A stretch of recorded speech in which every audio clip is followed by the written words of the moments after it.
اعوذ باللہ من الشیطان الرجیم بسم اللہ الرحمن الرحیم۔ دنیا و آخرت کے ہر غم کا خاتمہ۔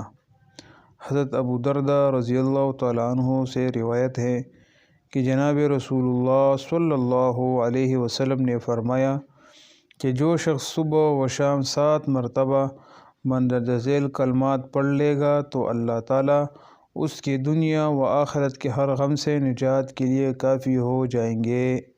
وہ کلمات یہ ہے: حسبی اللہ لا الہ الا ہو علیہ توکلت وہو رب العرش العظیم۔ حسبی اللہ لا الہ الا ہو علیہ توکلت وہو رب العرش العظیم۔ ترجمہ: میرے لیے اللہ تعالیٰ کافی ہے، جس کے سوا کوئی معبود ہونے کے لائق نہیں، اسی پر میں نے بھروسہ کر لیا اور وہ عرش عظیم کا مالک ہے۔ صدق اللہ العظیم۔